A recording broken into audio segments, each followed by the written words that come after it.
Buenas tardes, mi nombre es María Camila Valle, soy ingeniera agrónoma y actualmente hago parte del grupo técnico de Green Superfood. Quiero darles la bienvenida en primera instancia y agradecer a AgroClick y a Green Superfood por el espacio que nos brinda. Quise empezar la exposición mostrando algo de historia de la agricultura. En la primera revolución se dio la domesticación animal, el uso de arados, asentamientos nómadas y primeros cultivos.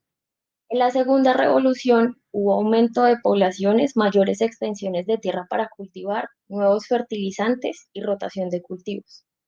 Ya en la tercera revolución se implementó la mecanización, se dio origen a los plaguicidas sintéticos, la manipulación genética y las siembras intensivas. Debido a que se dio un mal uso, empezamos a evidenciar resistencia a los plaguicidas, alimentos contaminados, daños en la salud y deterioro del medio ambiente. Cuando nosotros, ¿cuáles son nuestros desafíos? Manejo de los monocultivos, pérdida de la biodiversidad, se está presentando resistencia de plaguicidas, como lo comentaba anteriormente, disminución de enemigos naturales y el desconocimiento que viene acompañado del mal uso de las herramientas que tenemos para el control, digamos, de diferentes plagas que nos afectan el cultivo. Nuestro presente y futuro debe estar encaminado en minimizar las aplicaciones químicas y darle paso al uso de productos biológicos y plaguicidas de origen botánico. Con esto yo no quiero decir que los plaguicidas sean malos y que no deban usarse. El objetivo de todo esto es realizar manejos integrados en nuestros cultivos, donde todas las herramientas que tenemos interaccionen, con el único objetivo de tener buenas producciones, mejorar la calidad de fruta que ofrecemos a los diferentes mercados, seguridad alimentaria y restauración de la biodiversidad y tratar al máximo de disminuir la resistencia de los insectos que nos afectan el cultivo. Estos son los insectos que nos generan un impacto negativo en diferentes estructuras de la planta. Se dice que surge un problema de plagas cuando un insecto patógeno o maleza compite con el hombre. Dentro de estos insectos, en el cultivo de aguacate tenemos a Eilipus lauri, Eilipus elegans, Compsus, marceño, larvas de lepidópteros, Stenoma catenifer, trips, escama, Molalonium belezangeli, mosca blanca y ácaros. De acuerdo con las clasificaciones taxonómicas, los insectos pertenecen al tipo artrópoda y a la clase insecta. Esta se divide en órdenes según sean determinados los rasgos morfológicos. De acuerdo con estos rasgos morfológicos, tenemos las estructuras de las alas, el aparato bucal, la metamorfosis y otras características de las cuales deriva el nombre que recibe cada orden. Cuando yo me refiero a metamorfosis, es una transformación que experimentan ciertos animales en su desarrollo biológico y que afecta su forma, sus funciones y su modo de vida. Voy a iniciar con el orden lepidóptero, que son las mariposas y las polillas. Tienen un aparato bucal adaptado para succionar líquidos llamado probóscide, que es esta que ustedes ven acá. Los adultos visitan las flores para alimentarse del néctar, el cual las mantiene vivas hasta que se aparean y realizan la oviposición. Esta es una actividad que es bastante exigente en energía. Acá, como pueden observar, tenemos el ciclo y las etapas morfológicas. Lo que quiero mostrarles es que en este orden de lepidópteros tenemos el huevo, la larva, la pupa y el adulto. La larva es la que nos genera daño en el cultivo, nos afecta hojas y frutas. La longevidad es de media a alta, la reproducción es alta y la viabilidad de los huevos es alta. Estamos hablando de un 85%. Dentro de este orden de lepidópteros tenemos el gusano canasta, que es Oikithecus kirby. Dentro de sus hospederos tenemos al aguacate, al cacao, las musáceas. Cuando hablo de musáceas me refiero a banano y plátano. cítricos y palma de aceite. En esta parte de la diapositiva pueden observar el ciclo de vida. Estamos hablando de un ciclo de vida de 240 a 228 días dependiendo del género. Y como les comentaba anteriormente, la larva es la que nos genera un impacto negativo. Y como pueden observar, en el ciclo de vida del insecto, la larva en este caso dura de 151 a 140 días generándonos daño. Entonces, por eso es importante realizar monitoreos adecuados y poder identificar este tipo de insectos a tiempo. Tenemos una viabilidad, como les comentaba, alta, puede llegar a poner eh, de 3.500 a 6.000 huevos por canasta. ¿Qué es lo que sucede? El macho rompe la canasta para poder fecundar la hembra, es decir, la hembra no sale de esta canasta, es fecundada aquí mismo y aquí mismo pone sus huevos. Las larvas salen de la canasta, secretan un hilo de seda y son dispersadas por el viento. Pueden causar defoliaciones completas, afectando el desarrollo y la producción del fruto. Dentro del grupo de lepidópteros, de este orden, tenemos pega pega, Platinota sp. Este insecto lo que nos genera en la fruta es un daño netamente de calidad, ¿sí? Lo que hace es pegar los frutos y pegar las hojas. Acá, de hecho, pueden ver la larva y se ve cómo pega las hojas. Esta es la larva, este es el adulto, y lo que él efectivamente hace es raspar la epidermis y produce una desecación. Como pueden ver, el ciclo de vida de este insecto es más corto que el del gusano canasta. Sin embargo, podemos ver que la larva dura entre 20 a 22 días. Como podemos observar, es un tiempo largo en el que nos está generando daño tanto en la fruta, puede ser en la fruta o en las hojas. Por otro lado, tenemos a Spodoptera sp. Hemos visto presencia de Spodoptera eridania en cultivo de aguacate. Es una plaga que en un principio afectaba mucho al maíz, pero debido a las condiciones y al cambio climático que hemos venido presentando, las plagas han empezado a afectar otros cultivos. Dentro de estos, pues el cambio de maíz a aguacate, y hemos empezado a ver presencia de este insecto. Es una larva nocturna, tiene una viabilidad de los huevos del 80 al 90%, afecta hojas y frutos. El Spodoptera tiene una duración en su ciclo de 20 a 40 días. La hembra vive de 10 a 12 días y pone unos 1.000 huevos en su ciclo. Esta Spodoptera eridania tiene una distribución principalmente en Centroamérica y América del Sur. Esta es la pupa, el adulto y la larva. Como les comentaba, la viabilidad de las larvas es del 85%. Esta es una postura realizada por un adulto y como pueden ver, eh, la viabilidad y el número de larvas eclosionadas son bastantes. Entonces, si nosotros dejamos que estas poblaciones se nos aumente, pues el daño es bastante alarmante debido, uno, digamos, a los ciclos de vida cortos que tiene. Segundo, la reproducción alta y el daño que genera. Esta es otra larva que genera daños en hojas y en frutos.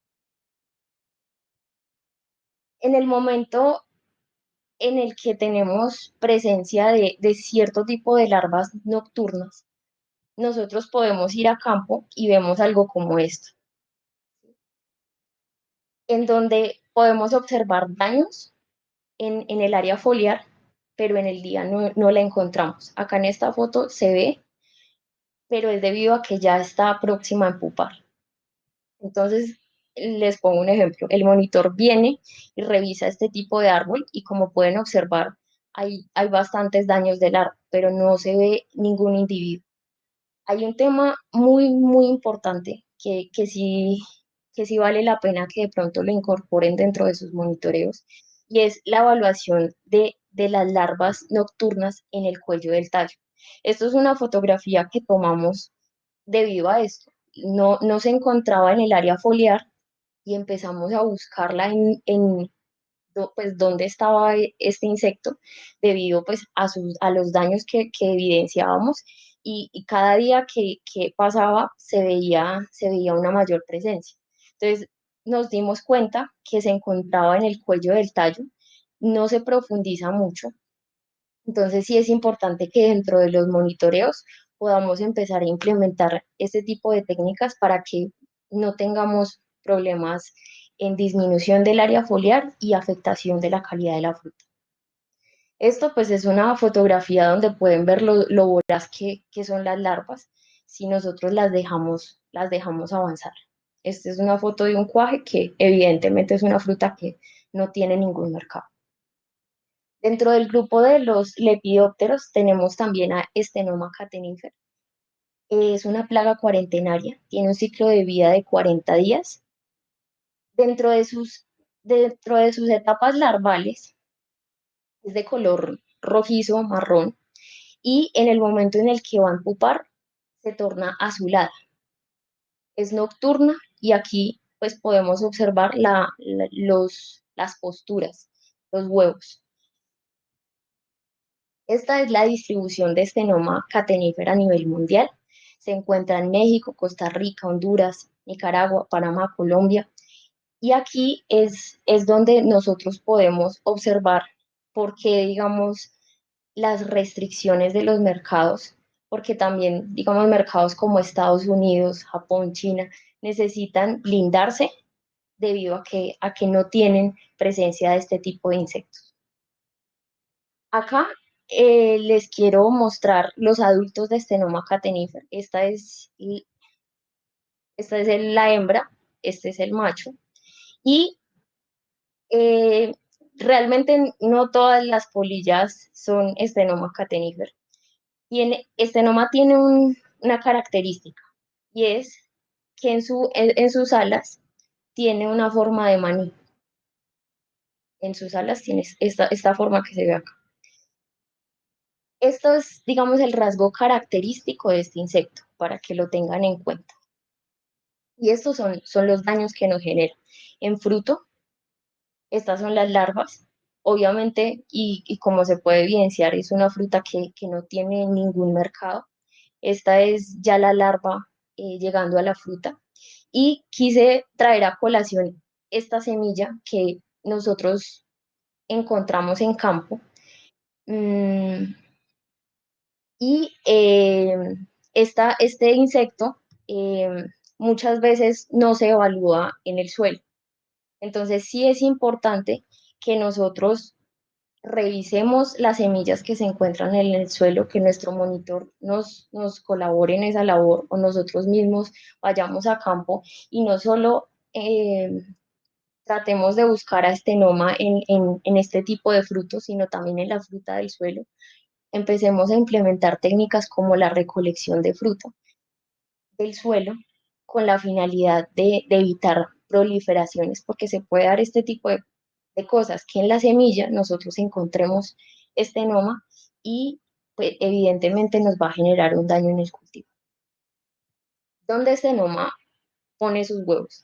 Este es un estudio que realizaron donde eh, podemos, podemos observar que el 68% de la preferencia de Stenoma catenífer para la ubicación de sus posturas es sobre las ramas, ¿sí? Y donde Stenoma ataca la fruta, principalmente en el fondo y posteriormente en el centro del fruto. Acá quiero mostrarles que Stenoma catenífer también nos puede llegar a afectar flujos vegetativos.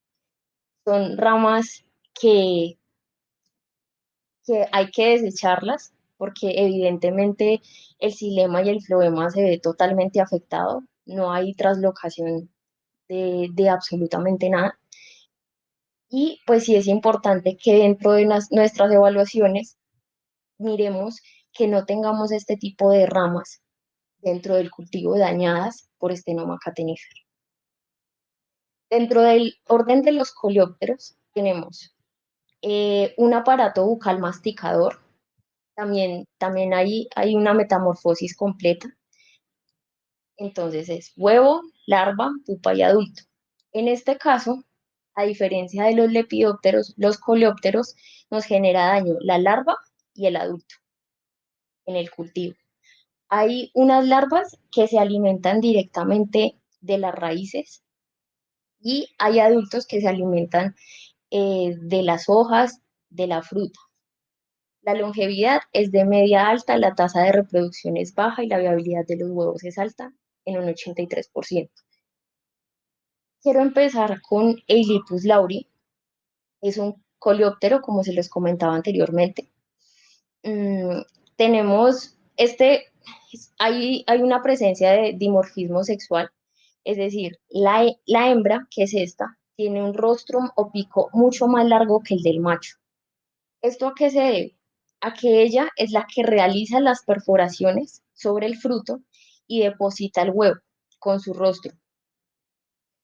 La finalidad de esto es ubicarla lo más cerca que se pueda a la semilla con la finalidad de que la larva cuando eclosione se acerque a la semilla y cumpla su ciclo.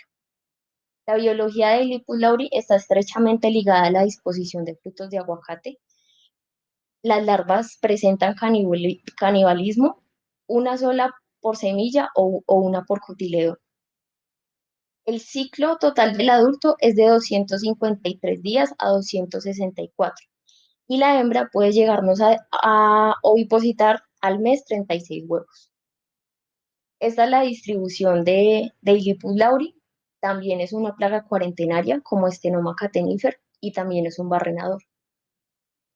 La encontramos en México, Guatemala, Nicaragua, Costa Rica y Colombia. También hay restricciones en Estados Unidos y países asiáticos. Este es finalmente el daño que nos genera el Lipus lauri en la fruta. Es evidentemente una fruta que no tiene comercialización.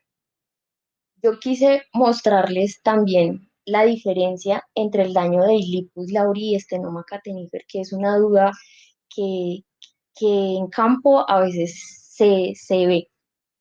Stenoma catenífer, los dos son barrenadores. Uno es un coleóptero y otro es un lepidóptero.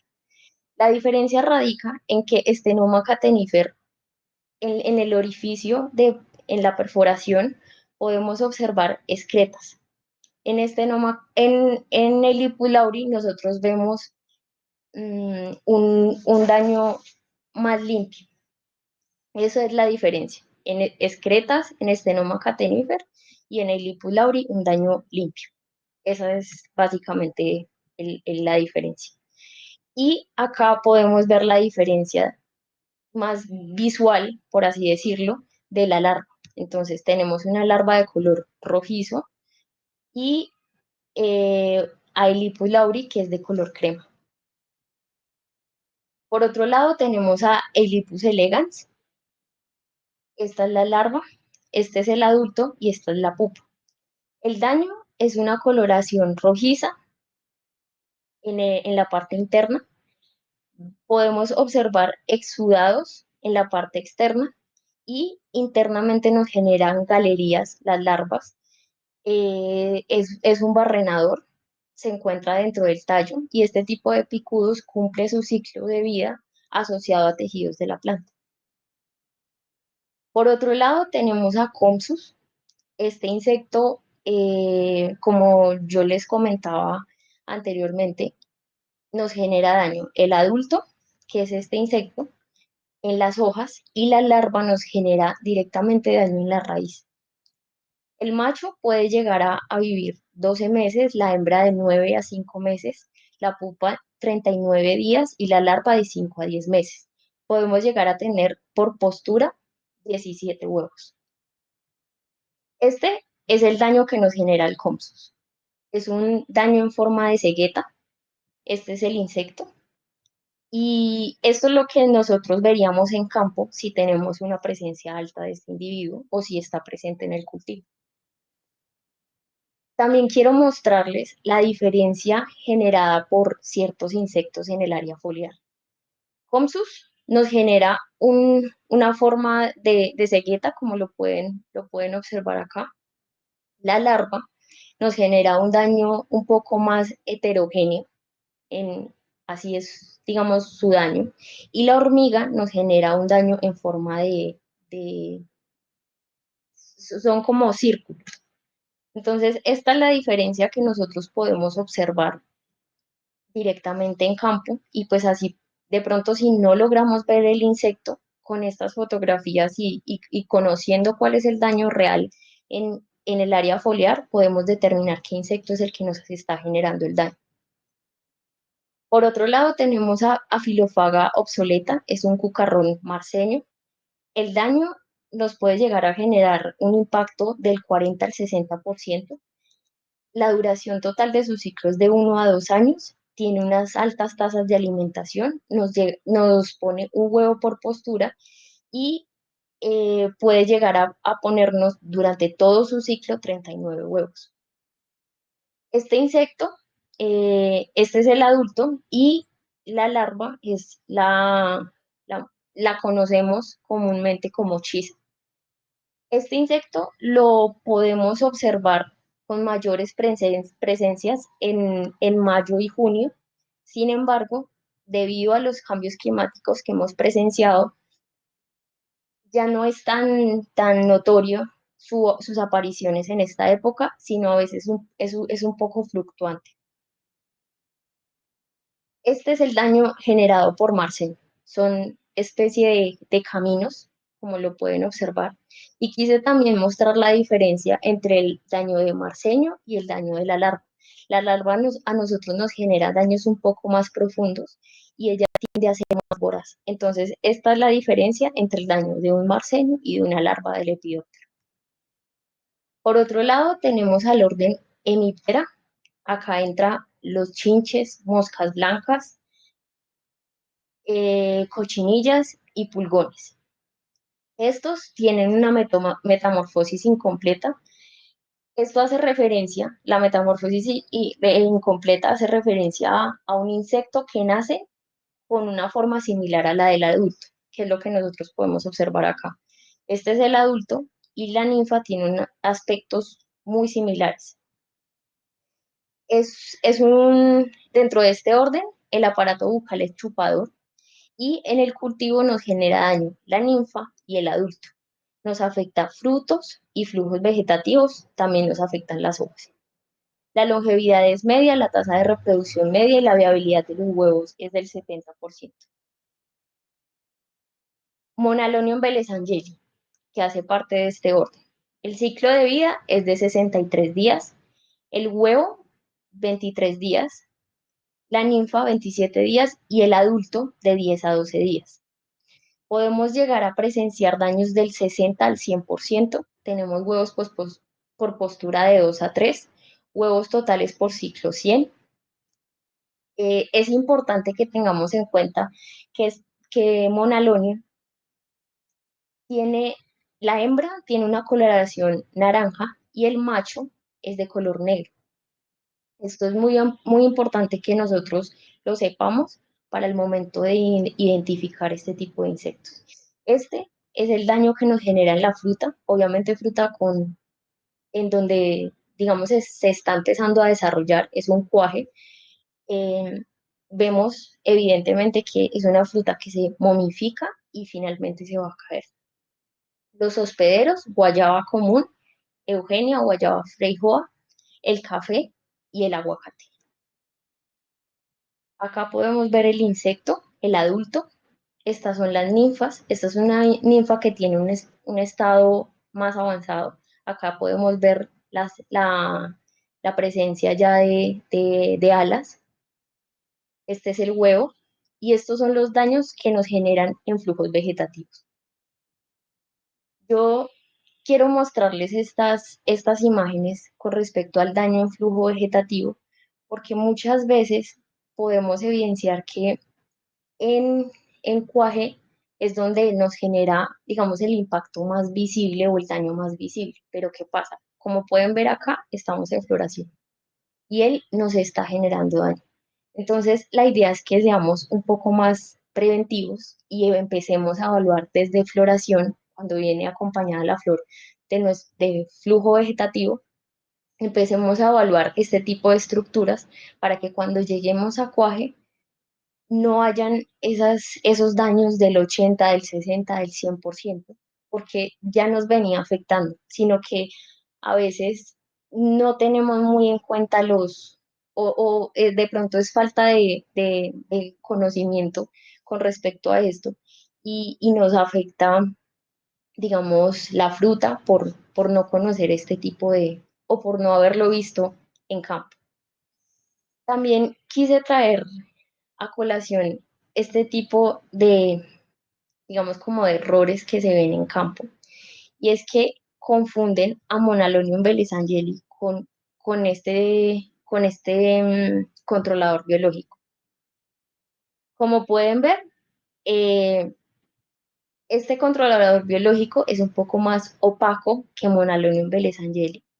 El estilete es mucho más grueso debido a que es un controlador y tienen una característica que los diferencia completamente.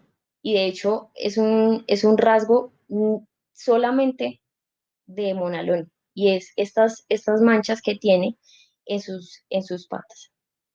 Entonces, la idea es que nosotros empecemos a identificar bien la plaga porque se puede dar que estemos haciendo aplicaciones para un controlador biológico y pues esto evidentemente nos genera perjuicios irreparables en tema de biodiversidad. Por otro lado, tenemos la mosca blanca. La principal especie de mosca blanca corresponde al género Paraleirodes. Ha sido reportada en México, en Nicaragua, Guatemala, Honduras, Estados Unidos, Puerto Rico. Los daños indirectos, taponamiento de estomas producido por la gran cantidad de melaza secretada por la ninfa. Y por otro lado, encontramos la fumagina. La fumagina es esto este hongo de color negro que se desarrolla sobre los órganos de la planta, hojas, tallos y frutas, donde los insectos han dejado sus secreciones azucaradas. Esto es básicamente lo que genera mosca blanca. Evidentemente, si tenemos fumagina, nos afecta directamente la fotosíntesis y la calidad de la fruta. Este insecto tiene un ciclo de vida de 28 días, 27 días. Por otro lado, tenemos el orden Tisanóptero. Acá a este orden pertenecen los thrips. Tienen un aparato bucal raspador. Es recomendable en este tipo de insectos mantener el cultivo libre de malezas florecidas. Tiene la capacidad de desarrollar rápidamente resistencia a plaguicidas, principalmente porque tiene un ciclo de vida muy corto. Rangos de hospedero alto, lo que nos afecta, digamos, en que hay una mayor reproducción y una dificultad en su manejo. Es importante destacar que y tener mucha precaución con este tipo de insectos porque nos puede eh, portar varios virus que son letales para la planta.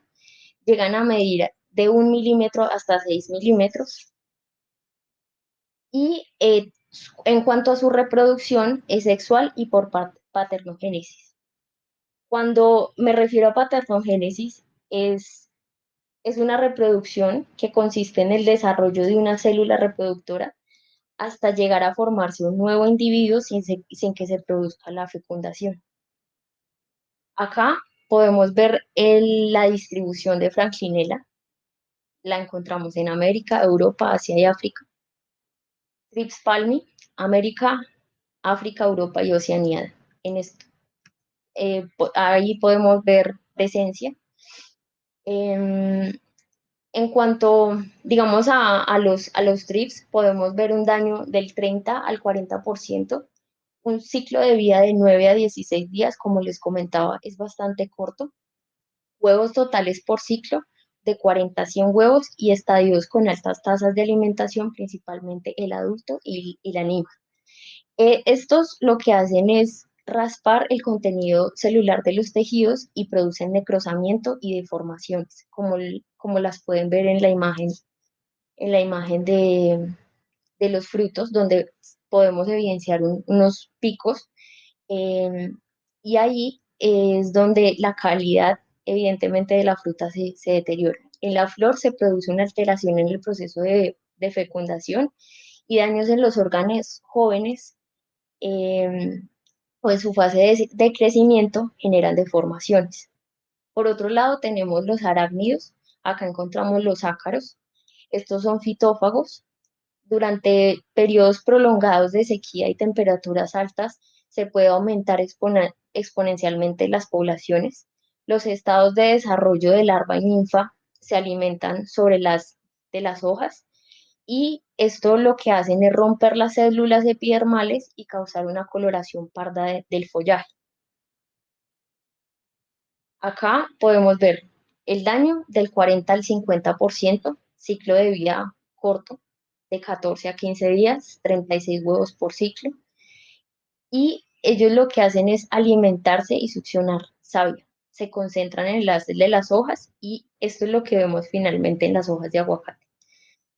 Una coloración rojiza a causa de presencia de este insecto. Quise mostrarles, en primera instancia, vemos acá los meses del año, la fenología, el clima y qué posibles plagas nos pueden aparecer dependiendo de estas dos, eh, estos dos etapas. Entonces, tenemos floración, que es, digamos, la floración de cosecha. Tenemos el cuaje, la floración viene de enero a febrero. El cuaje de enero a marzo.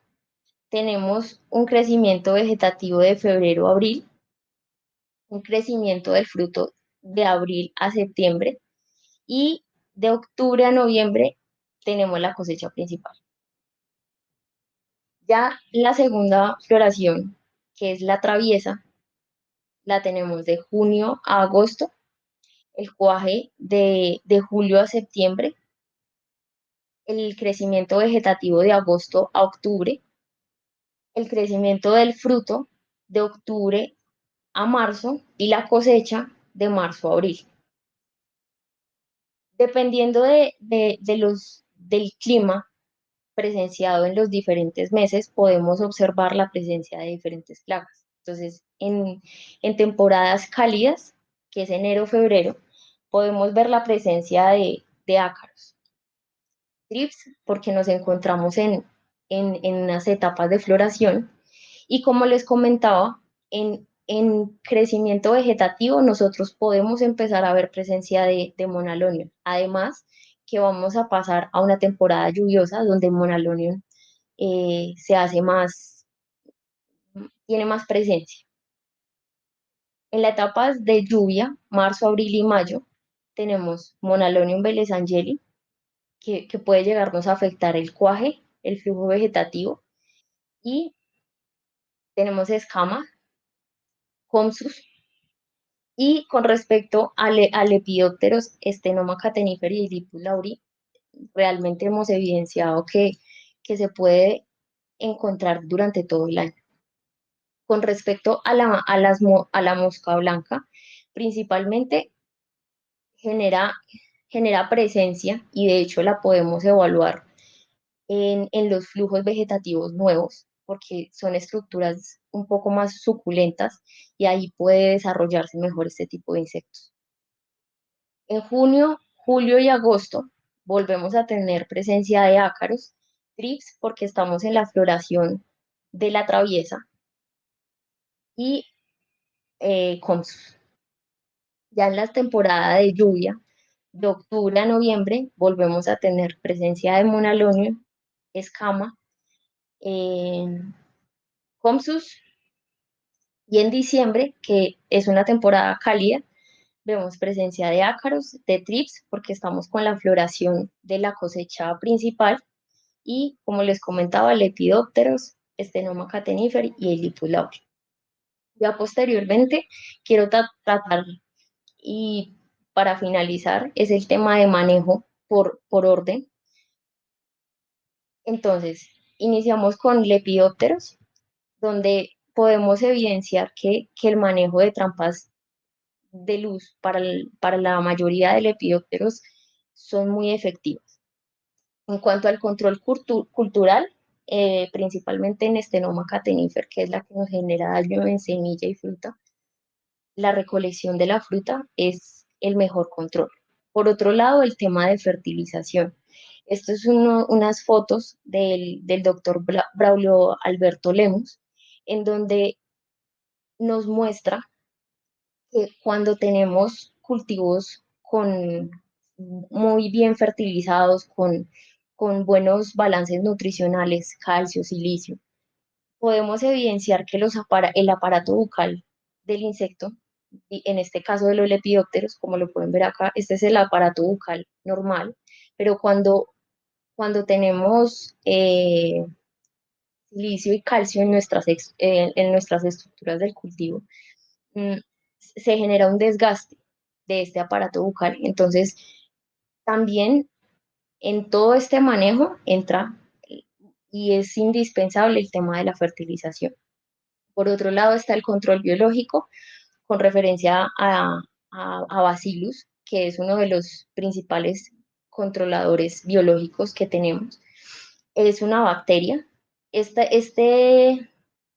bacteria tiene que ser, la larva se tiene que alimentar de esta bacteria. Si no la consume, no pasa absolutamente nada. Entonces, ¿por qué quiero hacer énfasis en la efectividad? ¿Sí?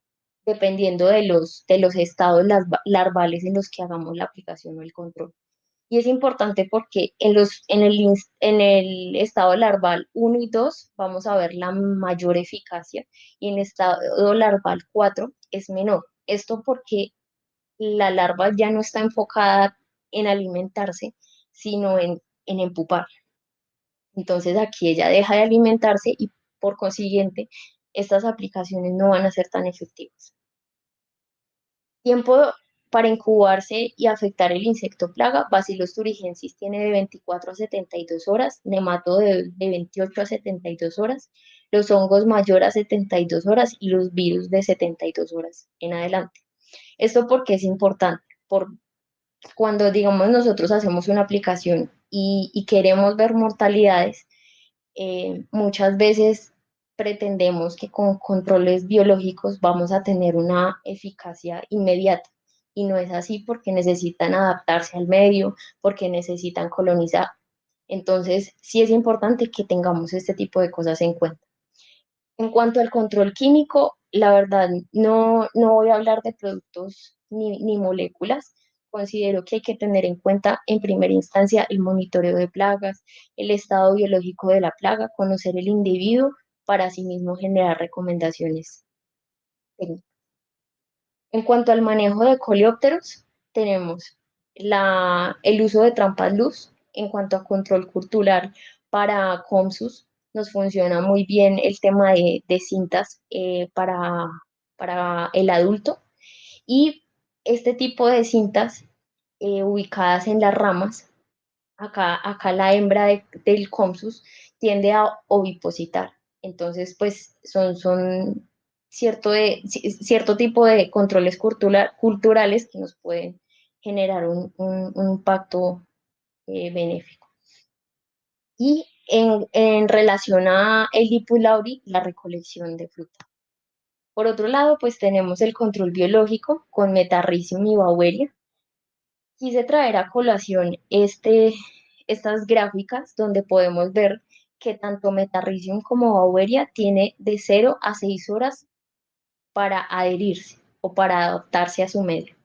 Entonces es importante que nosotros tengamos esto en cuenta a la hora de hacer una aplicación, porque muchas veces estamos aplicando al mediodía donde tenemos una radiación bastante fuerte y le cuesta mucho a este tipo de hongos o microorganismos poder adaptarse. Entonces, por eso muchas veces se dice que los biológicos no funcionan, que no me generan lo que yo quiero ver en campo, pero es porque de pronto tenemos ciertos malos manejos o ciertos desconocimientos que hacen que las herramientas no nos estén funcionando.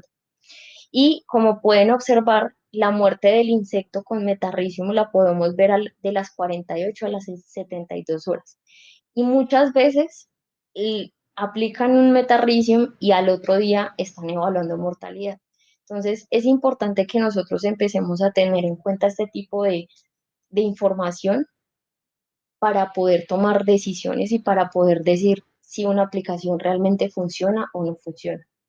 Lo mismo pasa con Beauveria baciana. La muerte del insecto la vemos a las 72 a 96 horas, entonces también es importante que eso lo tengamos en cuenta. Con respecto a los controladores biológicos, es muy importante la rotación de si se utiliza productos químicos y el buen manejo de estos para que no generemos un impacto. Dentro del manejo de hemípteros está el control botánico, mezcla de extractos de solanáceas, de liliáceas y terpenos. Con respecto al manejo cultural, podas, el uso de sales potásicas, jabón, el control biológico ya puede ser con Beauveria o con crisopas. Con respecto a los TRIPS, hay un manejo cultural y es la disposición en campo de un plástico de color azul que es atrayente y en donde nosotros podamos poner un pegante para que él quede adherido. Evitar las malezas florecidas, control botánico con ajo y ají. Y con respecto al control biológico, Orius es un insecto que nos benéfico, que nos ayuda en este control. La, la abeja nos ayuda debido a que ella, al momento en el que llega una flor, genera unas vibraciones y esto hace que los trips tengan que salir. Está también Beauveria baciana, Metarricium anisople y Phaseolomyces. Con respecto al manejo de ácaros, aplicaciones con aceites minerales, jabón, azufre y para el control biológico, Phaseolomyces fumulosus. Bueno, quiero darles muchas gracias por asistir y finalmente quiero terminar con esta frase.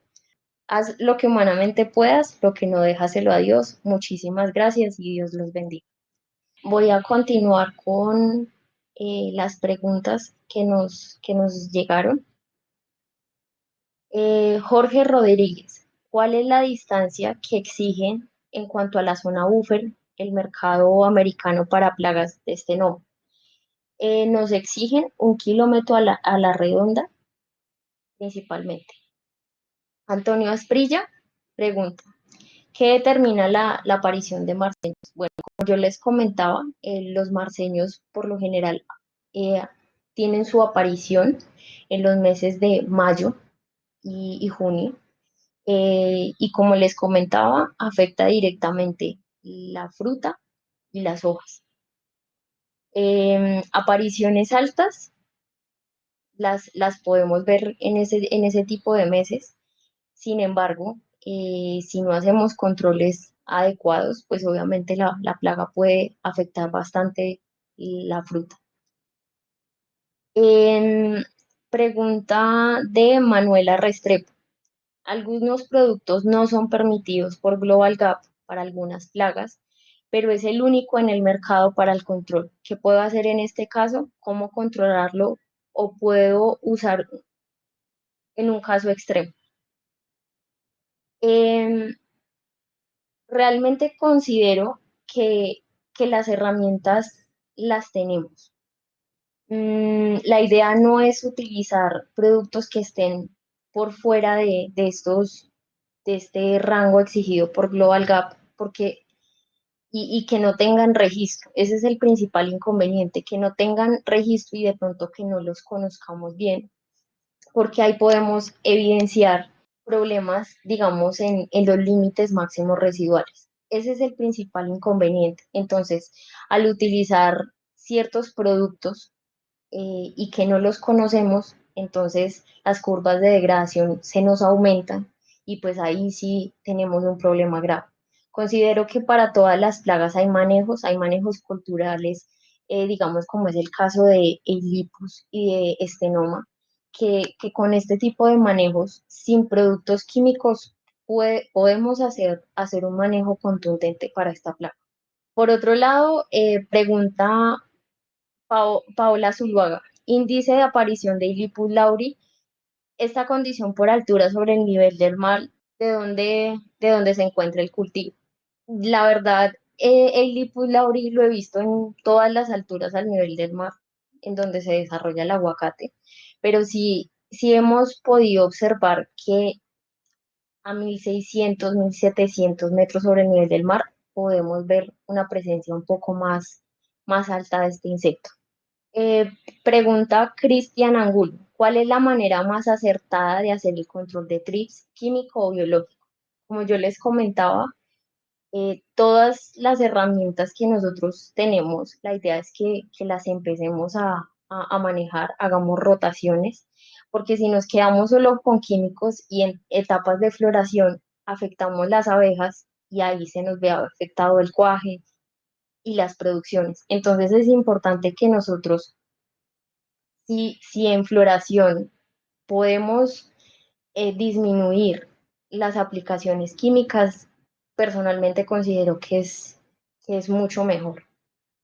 Por otro lado, me pregunta Diego Tacuello, en el tambo tenés aguacate y desconocemos de algunas plagas que menciona. ¿Acaso el piso térmico influye en la aparición de estas? Sí, los pisos térmicos y también el tema de pronto de estaciones que se presenten en ciertos países disminuyen o las plagas no pueden adaptarse a ese tipo de, de pisos térmicos o inclusive países. Pregunta Manuel Forero. Saludos desde Norte de Santander. ¿Cuáles son las plagas más limitantes en el estado de Vivero? Considero que principalmente los ácaros y la mosca blanca. César Torres. ¿Pega pega es una plaga limitante o es más un descuido del productor y agrónomo?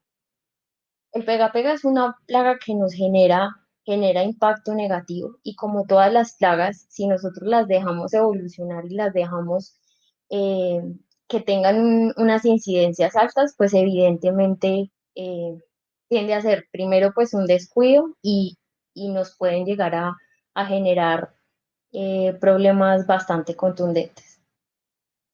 Mauricio Gutiérrez, ¿cómo diferenció el ataque de Stenoma cateníferi y de Lupus elegans?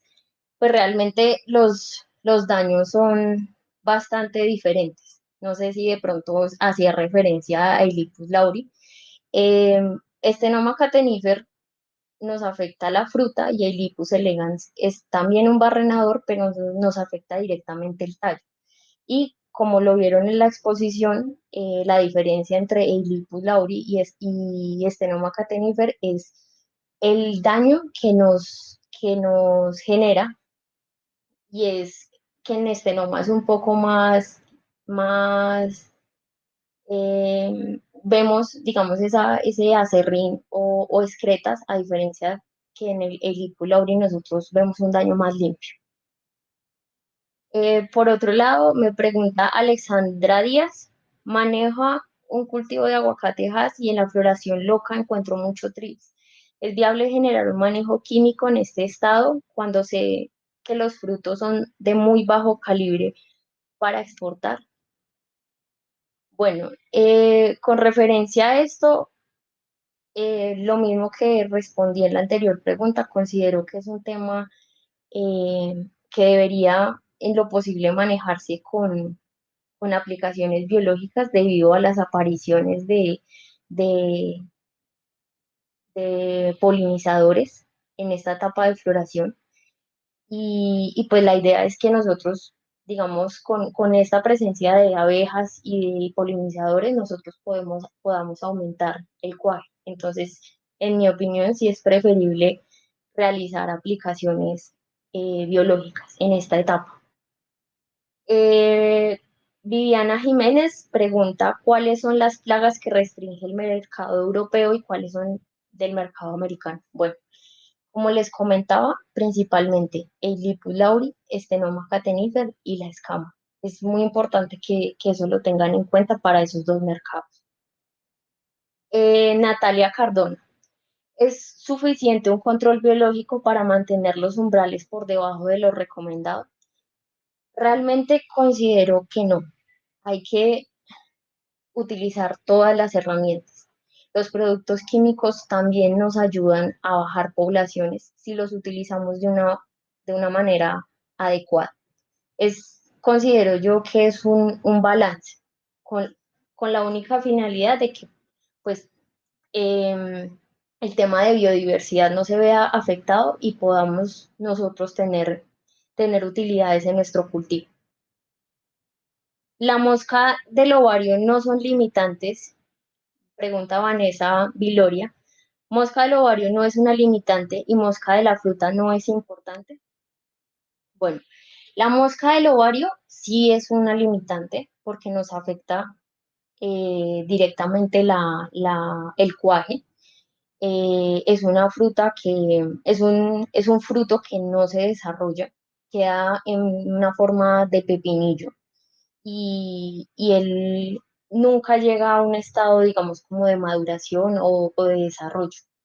Con respecto a la mosca de la fruta, esta no nos genera daño en el cultivo de aguacate, pero sí es monitoreada por parte del ICA y nos exigen que tengamos trampas como la Jackson y la Maxfield dentro de nuestros cultivos. Ana Gallego pregunta, ¿cuál es el monitoreo de estenoma sin ser destructivo con la muestra?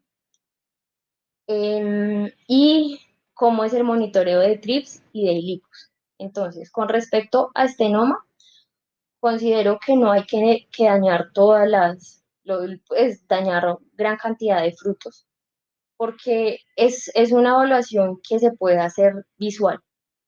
Como pueden ver, estenoma nos genera perforaciones muy visibles, entonces es un tema visual. De igual forma, como les comentaba, hay que evaluar los frutos del suelo para que así no tengamos inconvenientes. Em, Posteriormente me pregunta Piero Martínez, ¿qué arbences no se recomienda que estén en el cultivo para evitar el traslape de población de estas con la floración de aguacate? Con respecto, digamos, a las malezas, pues ustedes saben que dependiendo del piso térmico en el que nos encontremos, vamos a detectar ciertos arbences. Em, las malezas realmente no nos generan, digamos, como un impacto en la floración. Y por otro lado, también no es que no se puedan tener, sino tratar, digamos, como en el caso de los trips, que es el insecto que si las malezas están florecidas pueden ser hospederos. La idea es que ese tipo de malezas florecidas no las tengamos para evitar problemas, pero la maleza como tal no es algo malo, porque de hecho también sirve como cobertura, no se erosiona nuestro suelo. Entonces son cosas que debemos empezar a manejarlas sin que nos perjudique. Es básicamente eso. Muchísimas gracias. Que tengan una feliz noche.